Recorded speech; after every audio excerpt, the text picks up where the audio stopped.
Shout out to the Atomic Snack Bar, JW, and Paul Leone for letting me know that they do want to hear about the giant vampire bat versus giant super werewolf movie, which is 2024's Monster Mash. Monster Mash is a fairly new adventure type movie from the Asylum that features many horror staples.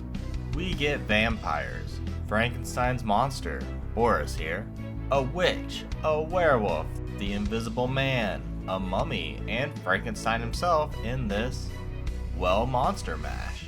I could list several events that happened in this film that could have been a whole B-movie premise in a past decade. Thankfully, any actual physical altercations here are already better than that found in Dracula vs. Frankenstein.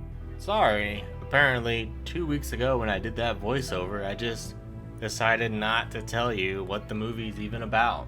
Well, according to the Letterboxd page, Dracula, a werewolf, and the Invisible Man must work together to stop Dr. Frankenstein from creating an unstoppable monster.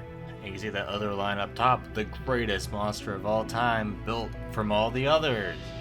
And that is the monster at the end that you see the giant vampire bat fighting. Also, since I recorded the voiceover, we have another shout out, this time to Gaposaurus, who also wants to see this video. The intro feels like a James Bond opening credit sequence. You know, a little misplaced, but I liked it. The mummy makeup was pretty good. The best thing they did production-wise is the bright, colorful lighting. Especially as they're often seen in soft focus backgrounds, they really lend themselves to a great feel that the movie has. Not everything feels great though. Conversations usually seem to have extra lines just to pad out scenes that do give way to Monster Mash having a bit of an unneeded slower pace that seems to plague most of the Asylum's productions. The acting is pretty decent. You have Michael Madsen as Frankenstein doing Michael Madsen. One thing that seems to bother people about the acting in this movie, at least people who I've talked to in real life about it, is the lack of accents. The characters really don't have accents, or at least not ones that fit their geographical location in the film. Except for Dracula and definitely Elisabetta. The actress for Elisabetta does great. And like I said, the movie's climax is a giant vampire bat versus giant super werewolf fight.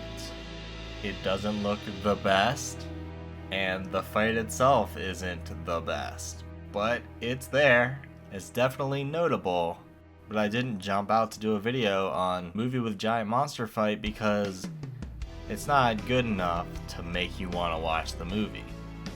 What makes you want to watch the movie is all these classic horror movie staples in another movie, because it's been a long time since the Monster Squad.